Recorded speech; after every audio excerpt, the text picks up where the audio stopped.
ನೋಡಿ time 11:30 tiffin ಕೊಡಿಸ್ತಾ ಇದೆ, ಅದು ಪ್ರೆಗ್ನೆಂಟ್ ಲೇಡಿಗೆ. ಕಾಪು ಬೀಚಲ್ಲಿ ಫ್ಯಾಮಿಲಿ ಜೊತೆ ಬರ್ತೀರಾ ಅಂತಂದರೆ ಈ ಮನೆನ ಚೂಸ್ ಮಾಡ್ಬೋದು. ಯಾಕೆಂದರೆ ಮನೆ ತುಂಬಾ ಚೆನ್ನಾಗಿದೆ, ತುಂಬ ಬ್ಯೂಟಿಫುಲ್ ಆಗಿದೆ. ಹಿಂದೆ ಮುಂದೆ ಕೂಡ ಮನೆಗಳಿದೆ ಆ್ಯಂಡ್ ಇವು ಕೂಡ ಗೆಸ್ಟ್ ಹೌಸ್ಗಳೇ. ಈ ಲೊಕೇಶನ್ನು ಕೇವಲ ಕಾಪು ಬೀಚಿಂದ 1.5 ಕಿಲೋಮೀಟರ್ ದೂರದಲ್ಲಿದೆ, ಜಸ್ಟ್ ವಾಕಬಲ್ ಡಿಸ್ಟೆನ್ಸು.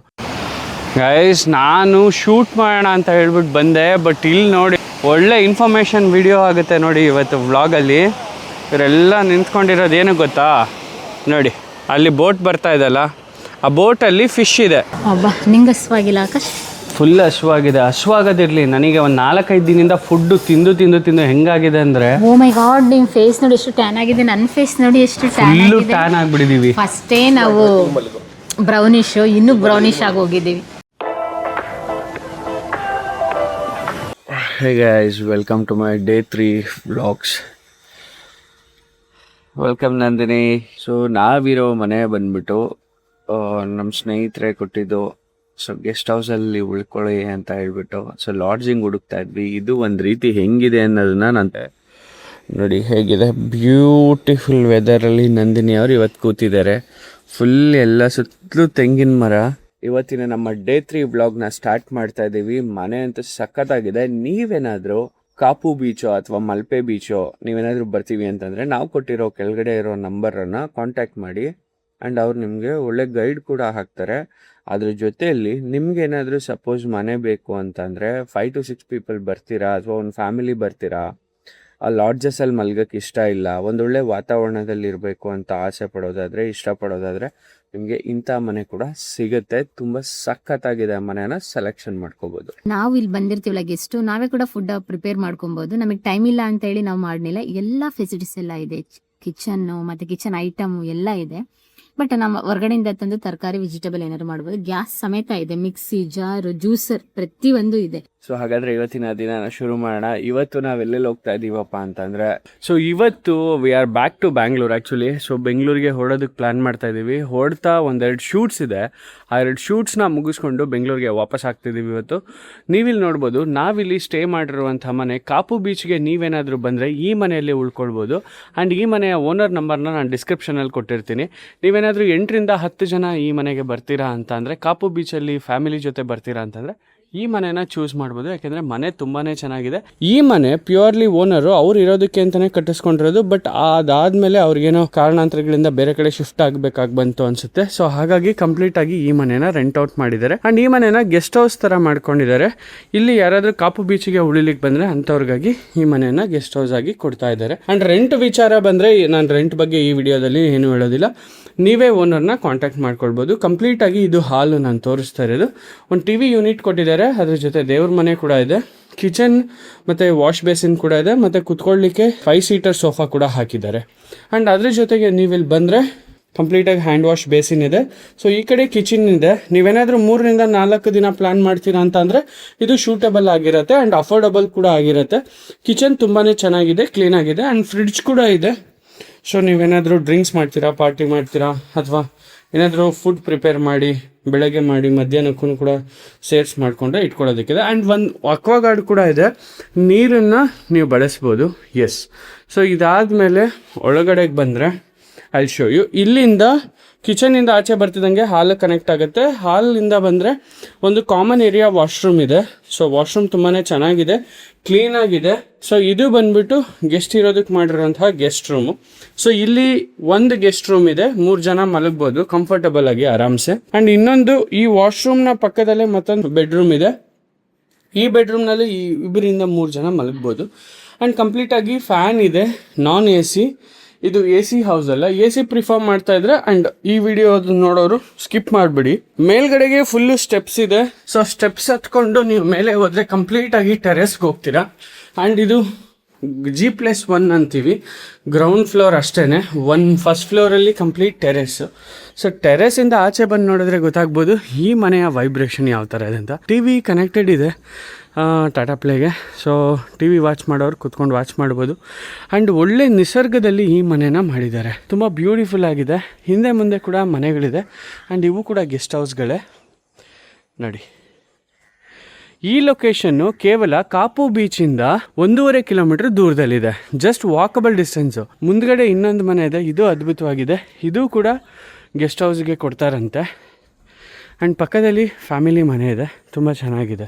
ಸೊ ನಮ್ಮ ಕಾರನ್ನು ನಾವು ಇಲ್ಲಿ ನಿಲ್ಲಿಸಿದ್ದೀವಿ. ಒಂದು ವಿಡಿಯೋ ನಿಮ್ಗೆ ಇಷ್ಟ ಆಗುತ್ತೆ ಅಂದ್ಕೊಳ್ತೀನಿ. ನೆಕ್ಸ್ಟ್ ಟೈಮು ಯಾರನ್ನ ಪ್ಲ್ಯಾನ್ ಮಾಡ್ತಾ ಇರ್ತೀರಾ, ಕಾಪು ಬೀಚ್ಗೆ ಯಾರೆಲ್ಲ ಬರಬೇಕು ಅಂತ ಇರ್ತೀರಾ ಉಡುಪಿ ಮಂಗಳೂರು ಕಡೆ, ಸೊ ಅಂಥವ್ರು ಈ ಲೊಕೇಶನ್ನ ಚೂಸ್ ಮಾಡಿ ಉಳ್ಕೊಳ್ಬೋದು. ತುಂಬಾ ಚೆನ್ನಾಗಿದೆ. ಸೊ ಇವಾಗ ಬನ್ನಿ ನಮ್ಮ ಡೇ 4ನ ಸ್ಟಾರ್ಟ್ ಮಾಡೋಣ. ಸೊ ಇವತ್ತು ನಾನಂತೂ ಏನು ಪ್ಲ್ಯಾನ್ ಮಾಡ್ತಾ ಇದ್ದೀನಿ ಅಂತಂದರೆ, ಫಸ್ಟು ನಮ್ಮ ಬ್ಯಾಂಗ್ಳೂರು ಫುಡ್ ಸಿಗುವಂಥ ಹೋಟೆಲ್ನ ಸರ್ಚ್ ಮಾಡಬೇಕು. ಯಾಕೆಂದರೆ ನನಗಂತೂ ಫುಡ್ ಸ್ವಲ್ಪನೂ ಇಷ್ಟ ಆಗಿಲ್ಲ. ಆ್ಯಂಡ್ ಇನ್ನೊಂದೇನಂತಂದರೆ heavy costly food, masala colour ಹಾಕಿ ಎಣ್ಣೆ ಹಾಕಿ ಸುರಿದಿಟ್ಟಿರ್ತಾರೆ. ನೀವು ದಯವಿಟ್ಟು ಬೀಚ್ ಕಡೆ ಪಕ್ಕದಲ್ಲಿ ಫುಡ್ಡನ್ನು ಟ್ರಸ್ಟ್ ಮಾಡಬೇಡಿ. ಪ್ಲೀಸ್ ವೆಜ್ಜಿಸ್ನ ಕ್ಯಾರಿ ಮಾಡಿ ಆ್ಯಂಡ್ ಫ್ರೂಟ್ಸ್ನ ಕ್ಯಾರಿ ಮಾಡಿ. ಮಂಗಳೂರಿಗೆ ಹೋದರೆ ಇದೆಯಲ್ಲ ಒಳ್ಳೆ ಕುಚ್ಚಲಕ್ಕಿ ಅನ್ನ ಸಿಗುತ್ತೆ, ಬಟ್ ಇಲ್ಲಿ ಅದೆಲ್ಲೂ ಸಿಗಲಿಲ್ಲ. ಆ ಥರದ ಮೆಸ್ಸು ಹೋಟೆಲ್ಸ್ಗಳು ಸಿಗಲಿಲ್ಲ. ನಾವು ಭಾಳ ಕಡೆ ಟ್ರೈ ಮಾಡಿದ್ವಿ. ಹಾಗಾಗಿ ಫುಡ್ ಬಗ್ಗೆ ನೋ ಕಾಮೆಂಟ್ಸ್. ಅಲ್ಲ, ನಾವೊಬ್ಬರು ಕಾಂಟೆಂಟ್ ಕ್ರಿಯೇಟರ್ ಆಗಿ ಇಂಥ ಒಂದು ಬೀಚ್ ಜಾಗಕ್ಕೆ ಬಂದು ಒಂದು ರೀಲ್ಸ್ ಮಾಡದೇ ಇದ್ದರೆ ಹೇಗೆ ಅಂತ ಅನ್ನಿಸ್ತು. ಸೊ ಹಾಗಾಗಿ ಹೊರಡ್ತಾ ಇದ್ದವ್ರನ್ನ ಎಲ್ಲರೂ ಸ್ಟಾಪ್ ಮಾಡಿ ನಾನೇ ಹೇಳಿದೆ, ಒಂದು ಕಾಂಟೆಂಟ್ ಮಾಡೋಣ ಬನ್ನಿ, ಒಂದು ರೀಲ್ಸ್ ಶೂಟ್ ಮಾಡೋಣ ಅಂತ.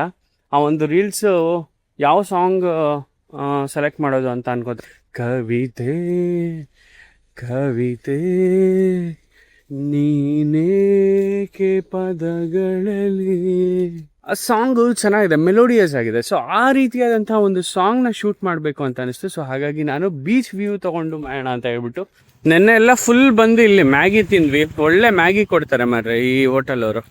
ನೆಕ್ಸ್ಟ್ ಟೈಮ್ ಬಂದರೆ ಟೇಸ್ಟ್ ಮಾಡಿ ನೀವು. ಈ ಜಾಗದ ಬಗ್ಗೆ ಕಂಪ್ಲೀಟಾಗಿ ಗೈಡ್ ಮಾಡಿದ್ದು ನಮಗೆ ಧನ್ಪಾಲ್ ಕೋಟ್ಯಾನ್ ಅಂತ. ಅವ್ರ ಜೊತೆಗೆ ಒಂದು ಫೋಟೋನೂ ಇಲ್ಲ ಆ್ಯಕ್ಚುಲಿ ಹಾಕೋಣ ಅಂತ, ಅಂದರೆ ಅಷ್ಟು ಬ್ಯುಸಿ ಪರ್ಸನ್ನು. ಅವ್ರ ಕಾಂಟ್ಯಾಕ್ಟ್ ನಂಬರ್ ಶೇರ್ ಮಾಡಿರ್ತಾನೆ ನಾನು. ನೀವೇನಾದರೂ ಈ ಕಡೆ ಟ್ರಿಪ್ ಪ್ಲ್ಯಾನ್ ಮಾಡ್ತಾಯಿದ್ರೆ ಅವ್ರು ನಿಮಗೆ ಒಳ್ಳೆ ಗೈಡ್ ಆಗಿರ್ತಾರೆ, ಒಳ್ಳೆ ಟೂರ್ ಗೈಡು.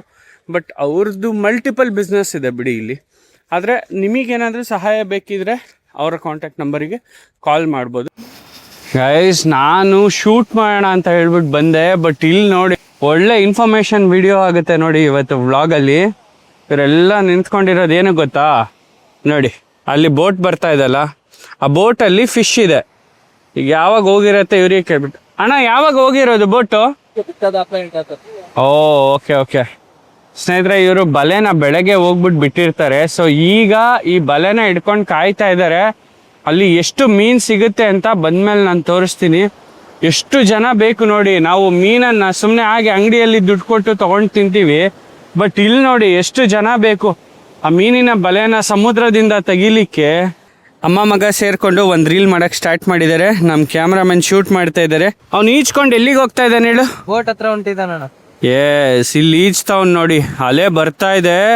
ಹೆಂಗೆ ಈಜ್ತಾವನೆ ಅಂತ ಅಂದರೆ ಅವ್ನು ಇಲ್ಲಿ ಅವನೇ ಲೋಕಲ್ ಇಲ್ಲ ಅಂತ ಅಂದರೆ ಬೀಚನ್ನು ಮುಟ್ಟಕ್ಕಾಗಲ್ಲ ಬಿಡಿ. ಈ ಸ್ಟ್ರೆಂತ್ ಎಲ್ಲ ನಮ್ಮವ್ರಿಗೆ ಸ್ವಿಮ್ಮರ್ಸಿಗೆ ಬರಲ್ಲ ಬಿಡಿ. ಇಲ್ಲಿ ಸ್ವಿಮ್ ಮಾಡಬೇಕು ಅಂತ ಅಂದರೆ ಭಾಳ ಎಕ್ಸ್ಪೀರಿಯೆನ್ಸ್ ಇರಬೇಕು. ಸೊ ಬೀಚ್ನಲ್ಲಿ ಫೋಟೋ ಶೂಟ್ ಮಾಡಿಕೊಂಡು ಅದ್ರ ಜೊತೆಗೆ ಒಂದಷ್ಟು ರೀಲ್ಸ್ ಮಾಡೋಣ ಅಂತ ಬಂದೆ. ಫಸ್ಟು ಬಿಗಿನಿಂಗಲ್ಲಿ ನಂದಿನಿದು ಸಿಂಗಲ್ ರೀಲ್ಸ್ನ ಕ್ರಿಯೇಟ್ ಮಾಡಿದೆ. ಸೊ ಅದಾದಮೇಲೆ ಭೀಷ್ಮಂದು ಮತ್ತು ನಂದಿನಿದು ಸೇರಿ ಅಮ್ಮ ಮಗಂದು ಡ್ಯುಯಲ್ ಕಾಂಬಿನೇಷನಲ್ಲಿ ಒಂದು ಸಾಂಗ್ನ ಶೂಟ್ ಮಾಡಿದೆ. ಸೊ ತುಂಬಾ ಟೈಮ್ ತೊಗೊಂಡು ಆಲ್ಮೋಸ್ಟ್ ಬ್ರೇಕ್ಫಾಸ್ಟ್ ಮಾಡೋಣ ಅಂತ ಮನೆಯಿಂದ ನಾವು 9 ಗಂಟೆಗೆ ಹೊರಟು ಬಂದಿದ್ವಿ. ಆದರೆ 9 ಗಂಟೆಗೆ ಬ್ರೇಕ್ಫಾಸ್ಟ್ ಮಾಡೋಕ್ಕಾಗಲಿಲ್ಲ. ಈಗ ಟೈಮ್ ಆಲ್ಮೋಸ್ಟ್ 11:30. ನಂದಿನಿಗೆ ಆಲ್ರೆಡಿ ಕೋಪ ಬಂದಿತ್ತು ಅಷ್ಟೊತ್ತಿಗಾಗಲಿ, ಏನು ಇಷ್ಟೊತ್ತಾಯಿತು ಅಂತ ಅಂದ್ಬಿಟ್ಟು. ಅದ್ರ ಜೊತೆಗೆ ನಂದಿದ್ದು ಒಂದು ಡ್ಯುಯಲ್ ಇರಲಿ ಅಂತ ಅಂದ್ಬಿಟ್ಟು ನಮ್ಮದು ಕೂಡ ಒಂದು ರೀಲ್ಸ್ನ ಶೂಟ್ ಮಾಡಿದ್ವಿ. ಸೊ ನಾನು ಯೂಸ್ ಮಾಡಿದ ಕ್ಯಾಮ್ರಾ ಬಂದು ಸೋನಿ M4. ನೋಡಿ ಟೈಮ್ 11:30 ಟಿಫನ್ ಕೊಡಿಸ್ತಾ ಇದೆ, ಅದು ಪ್ರೆಗ್ನೆಂಟ್ ಲೇಡಿಗೆ. ಸೊ ಹಾಗಾಗಿ ಕ್ವಿಕ್ಕಾಗಿ ಯಾವುದೋ ಒಂದು ಹೋಟ್ಲು ಸಿಕ್ತು, ತಿನ್ನೋಣ ಅಂತ ಹೇಳಿ ಬಂದ್ವಿ. ಇವತ್ತು ನಾವು ಬಂದಿರೋ ವೆಜ್. ಸೊ ಚೆನ್ನಾಗಿದೆ ಅಂತ ಹೇಳಿದ್ರು. ಸದ್ಯಕ್ಕೆ ಹೇಗಿದೆ ಅನ್ನೋದು ಗೊತ್ತಿಲ್ಲ, ಒಳಗಡೆ ಹೋಗಿ ನೋಡುವ. ಅಬ್ಬಾ, ನಿಂಗೆ ಹಸುವಾಗಿಲ್ಲ ಆಕಾಶ್? ಫುಲ್ ಹಸುವಾಗಿದೆ. ಹಸುವಾಗದಿರಲಿ, ನನಗೆ ಒಂದು 4-5 ದಿನದಿಂದ ಫುಡ್ಡು ತಿಂದು ಹೆಂಗಾಗಿದೆ ಅಂದರೆ, ಓ ಮೈ ಗಾಡ್, ನಿಮ್ಮ ಫೇಸ್ ನೋಡಿ ಎಷ್ಟು ಟ್ಯಾನ್ ಆಗಿದೆ. ನನ್ನ ಫೇಸ್ ನೋಡಿ ಎಷ್ಟು ಟ್ಯಾನ್ ಆಗಿಬಿಟ್ಟಿದ್ದೀವಿ. ಫಸ್ಟೇ ನಾವು ಬ್ರೌನಿಶ್, ಇನ್ನೂ ಬ್ರೌನಿಶ್ ಆಗಿ ಹೋಗಿದ್ದೀವಿ. ಓಹ್, ನೀರು ದೋಸೆ ಬಂತು, ಸೆಟ್ ದೋಸೆ ಕೂಡ ಬಂತು. ಓಕೆ,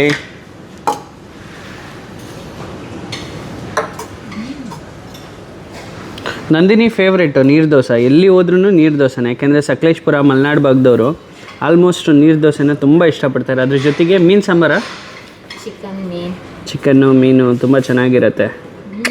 ಹೇಗಿದೆ ನಂದಿನಿ? ಚೆನ್ನಾಗಿದೆಯಾ? ಇವತ್ತೇ ಇಷ್ಟಪಟ್ಟು ತಿಂತಾ ಇದ್ದೀನಿ. ತುಂಬ ದಿನಗಳಾಗಿತ್ತು ಈ ಜರ್ನಿಲಿ ಫುಡ್ನ ಇಷ್ಟಪಟ್ಟು ತಿನ್ನೋದು. ಉಡುಪಿ ಮಂಗಳೂರಿಗೆ ಹೋಗಿದ್ದ ದಿನದಿಂದ ಇವತ್ತಿನವರೆಗೂ ತುಂಬಾ ಕಷ್ಟಪಟ್ವಿ ಫುಡ್ಗೋಸ್ಕರ. ಯಾಕೆಂತಂದರೆ ಬೆಂಗಳೂರು ಸ್ಟೈಲು ಫುಡ್ಡು ನಿಮ್ಗಲ್ಲಿ ಸಿಗೋದಿಲ್ಲ. ಸೊ ಹಾಗಾಗಿ ಸಿಕ್ಕಿದ ತಕ್ಷಣವೇ ಫುಡ್ಡನ್ನು ಟೇಸ್ಟ್ ಮಾಡಿದ್ವಿ, ತುಂಬಾ ಚೆನ್ನಾಗಿತ್ತು. ಸ್ನೇಹಿತರೆ, ನಾವು ಹೀಗೆ ಉಡುಪಿ ಪ್ರವಾಸದಲ್ಲಿದ್ವಿ. ಉಡುಪಿ ಅಂದಾಗ ಕಳೆದ ಬಾರಿ ಬಂದಾಗ ನಿಸರ್ಗ ಗಾಣದ ಎಣ್ಣೆನ ವಿಡಿಯೋ ಮಾಡಿದ್ವು. ಅವರೇ ಇವಾಗ ಒಂದು ಹೊಸದಾಗಿ ಒಂದು ಪ್ರಾಡಕ್ಟನ್ನು ಲಾಂಚ್ ಮಾಡಿದ್ದಾರೆ. ಈ ವಿಡಿಯೋ ಮಹಿಳೆಯರಿಗೆ ತುಂಬ ಉಪಯುಕ್ತ ಆಗುತ್ತೆ, ಹಾಗಾಗಿ ಈ ವಿಡಿಯೋ ಮಾಡೋಣ ಅಂತ ಬಂದಿದ್ದೀನಿ. ನಿಮಗೆ ಗೊತ್ತೇ ಇದೆ, ಕಾಂಟೆಂಟ್ ಕ್ರಿಯೇಟರ್ ಅಂದರೆ ಓದ್ ಕಡೆ ಎಲ್ಲ ಕಂಟೆಂಟ್ ಹುಡ್ಕೋದೇ ನಮ್ಮ ಕೆಲಸ. ಅದ್ರ ಜೊತೆಯಲ್ಲಿ ನಮಗೆ ಸಪೋರ್ಟಿವ್ ಆಗೋ ರೀತಿಯಲ್ಲಿ ಕಮರ್ಷಿಯಲ್ ಕಂಟೆಂಟ್ ಕೂಡ ಹುಡುಕ್ತೀವಿ. ಅದರಲ್ಲಿ ನಿಸರ್ಗ ಫ್ರೆಶ್ ಕಂಟೆಂಟ್ ಕೂಡ ಒಂದು. ಈ ಹಿಂದೆ ನಾವು ಇವರ ವೀಡಿಯೋಸ್ನ ಮಾಡಿದ್ವಿ. ಸೊ ನಾವು ಉಡುಪಿ ಮಂಗಳೂರು ಭಾಗದಲ್ಲಿ ಇದ್ದೀವಿ ಅಂತ ಗೊತ್ತಾದ ಮೇಲಂತೂ ಬಿಡ್ತಾರಾ, ಕಾಲ್ ಮಾಡಿ ನಮ್ಮನ್ನು ಕರೆದ್ರು. ಸೊ ಹಾಗಾಗಿ ನಿಸರ್ಗ ಫ್ರೆಶ್ ಅವರ ಹೊಸ ಪ್ರಾಡಕ್ಟ್ನ ಲಾಂಚ್ ಮಾಡೋಣ ಅಂತ ಹೇಳಿ ಹೋದ್ವಿ. ನೀವು ಈ ವಿಡಿಯೋದಲ್ಲಿ ನೋಡ್ಬೋದು, ಕಂಪ್ಲೀಟಾಗಿ ನಮ್ಮ ಮನೆಯಲ್ಲಿ ನಿಮ್ಮ ಮನೆಯಲ್ಲಿ ನೀವೆಲ್ಲ ನೋಡಿರ್ತೀರ, ಒಣಕೆ ಮುಂಡಿ ಹಿಡ್ಕೊಂಡು ಕುಡ್ತಾ ಪ್ರತಿಯೊಂದನ್ನು ಪುಡಿ ಮಾಡ್ತಿದ್ದಂತಹ ಕಾಲ. ಆ ಕಾಲದ ಸೇಮ್ ಟೆಕ್ನಿಕನ್ನೇ ಉಪಯೋಗಿಸಿ, ಆದರೆ ಮೋಟ್ರ್ ಮೂಲಕ ರನ್ ಆಗುವಂತಹ ಒಂದು ಮಿಷಿನನ್ನು ಇವರು ತಂದು ಸೆಟಪ್ ಮಾಡಿ ಅದರಿಂದ ಪ್ಯೂರ್ ಅರಿಶಿಣ ಪುಡಿಯನ್ನು ತೆಗೆಯುವಂತಹ ಒಂದು ವಿಧಾನನ ಇವರು ನಮಗೆ ವಿಡಿಯೋದಲ್ಲಿ ತೋರಿಸ್ಕೊಟ್ರು. ಸೊ ಇವರ ಕಾಂಟ್ಯಾಕ್ಟ್ ನಂಬರು ನಿಮಗೆ ಗೂಗಲಲ್ಲಿ ಸರ್ಚ್ ಮಾಡಿದ್ರೆ ಸಿಗುತ್ತೆ, ನಿಸರ್ಗ ಫ್ರೆಶ್ ಅಂತ. ಯಾರಾದರೂ ಬೇಕಿದ್ದರೆ ಅರಿಶಿಣ ಪುಡಿ ನೋಡ್ತಾ ಇದ್ದರೆ ಅವರು ಕೂಡ ಇದನ್ನು ತರಿಸ್ಕೊಳ್ಬೋದು. ತುಂಬಾ ಚೆನ್ನಾಗಿದೆ ಆ್ಯಂಡ್ ಒಂದೊಳ್ಳೆ ಕ್ವಾಲಿಟಿ ಕೂಡ ಹೌದು.